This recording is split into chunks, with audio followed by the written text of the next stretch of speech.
എൻ്റെ എല്ലാ കൂട്ടുകാർക്കും ST കിച്ചൺ വേർഡിലേക്ക് സ്വാഗതം. ഇന്ന് ചായ തിളയ്ക്കുന്ന സമയം കൊണ്ട് തന്നെ വളരെ പെട്ടെന്ന് തയ്യാറാക്കാൻ പറ്റിയ ഒരു സ്നാക്സിൻ്റെ റെസിപ്പി ആയിട്ടാണ് വന്നിരിക്കുന്നത്.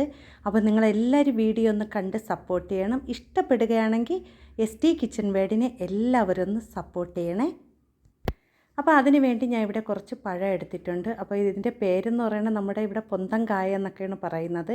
പിന്നെ ബജി ഇടാനൊക്കെ ഉപയോഗിക്കുന്ന ആ കാ പഴുത്തതാണ് കേട്ടോ. അപ്പോൾ അതിൻ്റെ പഴമാണ് ഞാൻ ഇവിടെ എടുത്തിരിക്കുന്നത്. ഇനി ഞാൻ ഇത് ഒരു 2 3 മാത്രമേ ഇതിൽ വേണ്ടി എടുക്കുന്നുള്ളൂ.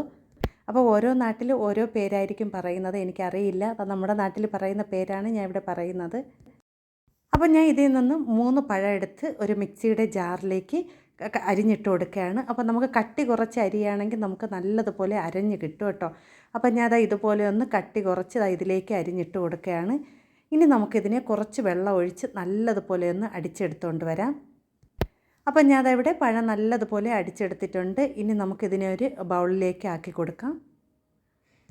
അപ്പോൾ ഞാൻ ഇവിടെ ഒരു ബൗളിലേക്ക് ഇതെല്ലാം ഒഴിച്ച് കൊടുക്കുകയാണ്. ഇനി ആ ഒന്ന് കഴുകി കുറച്ച് വെള്ളം കൂടി ഒഴിച്ച് കൊടുക്കുകയാണ്.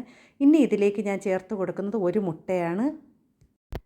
അടുത്ത ഇതിലേക്ക് ഞാൻ ചേർത്ത് കൊടുക്കുന്നത് 2 സ്പൂൺ അളവിൽ പഞ്ചസാര ചേർത്ത് കൊടുക്കുന്നുണ്ട്. അപ്പോൾ മധുരം നിങ്ങൾക്ക് കൂടുതൽ വേണമെങ്കിൽ കൂടുതൽ ചേർക്കാം.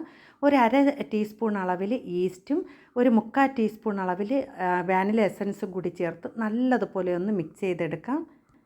അപ്പം ഞാൻ ഇവിടെ ഒരു സ്പൂൺ ഉപയോഗിച്ച് തന്നെ നല്ലതുപോലെ ഒന്ന് മിക്സ് ചെയ്ത് യോജിപ്പിച്ചെടുക്കുകയാണ്. അപ്പോൾ ഇതെല്ലാം കൂടി നല്ലതുപോലെ ഒന്ന് മിക്സ് ചെയ്ത ശേഷം നമ്മൾ ഇതിലേക്ക് ഒരു 2 വലിയ സ്പൂൺ അളവിൽ സൺഫ്ലവർ ഓയിലും കൂടി ഒഴിച്ച് കൊടുക്കുക കേട്ടോ. അപ്പോൾ ഞാൻ അതവിടെ സൺഫ്ലവർ ഓയിലും കൂടി ഇതിലേക്ക് ഒഴിച്ച് കൊടുത്തിട്ടുണ്ട്. അതെല്ലാം കൂടി നല്ലതുപോലെ ഒന്ന് യോജിപ്പിച്ചെടുക്കുന്ന ആ ഒരു എണ്ണയും എല്ലാം കൂടി നല്ലതുപോലെ ഒന്ന് യോജിപ്പിച്ചെടുത്ത ശേഷം നമ്മൾ ഇതിലേക്ക് ചേർത്ത് കൊടുക്കുന്നത് 1 കപ്പ് അളവിൽ മൈദ മാവാണ് ഞാൻ ചേർത്ത് കൊടുക്കുന്നത്. അത് നിങ്ങൾക്ക് മൈദാമാവ് വേണ്ടെങ്കിൽ ഗോതമ്പ് മാവായാലും കുഴപ്പമില്ല കേട്ടോ. അപ്പോൾ ഞാൻ ഒരു മാവും കൂടി ചേർത്ത് നല്ലതുപോലെ ഒന്ന് കുഴച്ചെടുക്കുകയാണ്. അപ്പോൾ അധികം കട്ടിക്കല്ല കുഴച്ചെടുക്കുക. നമ്മളിതിൽ വെള്ളമൊന്നും ചേർക്കുന്നില്ല. ആ ഒരു പഴത്തിൻ്റെ നനവ് കൊണ്ട് തന്നെ ഈ മാവ് നല്ലതുപോലെ ഒന്ന് ലൂസാക്കി കുഴച്ചെടുക്കുകയാണ്. അപ്പോൾ ഇത് ഒരു പരുവത്തിൽ തന്നെയാണ് ഞാൻ ഇവിടെ കുഴച്ചെടുക്കുന്നത് കേട്ടോ. അപ്പോൾ ഞാനവിടെ മാവ് നല്ലതുപോലെ ഒന്ന് കുഴച്ചെടുക്കുന്നുണ്ട് കണ്ടോ. അധികം കട്ടിയല്ല അധികം ലൂസല്ല, ഈ ഒരു പരുവത്തിൽ വേണം നമുക്ക് മാവ് തയ്യാറാക്കിയെടുക്കാൻ. അതിനുശേഷം ഇതിനെ ഒരു 15 മിനിറ്റ് ഒന്ന് റെസ്റ്റ് ചെയ്യാൻ വേണ്ടി മാറ്റി വയ്ക്കാം. അപ്പോൾ ഞാനവിടെ ഒരു ചീഞ്ചട്ടിയിലേക്ക് എണ്ണ ഒഴിച്ച് കൊടുത്തിട്ടുണ്ട്. അതൊന്ന് ചൂടായി വരുമ്പോൾ നമുക്കിതുപോലെ കയ്യിലൊരു മാവെടുത്ത് ഇതുപോലെ ഒന്ന് ഇട്ട് കൊടുക്കാം. അപ്പോൾ 1 2 3 നമുക്ക് പതുക്കെ ഒന്ന് മാവ് ഒതുക്കിയ ശേഷം ഇട്ട് കൊടുക്കാം കേട്ടോ.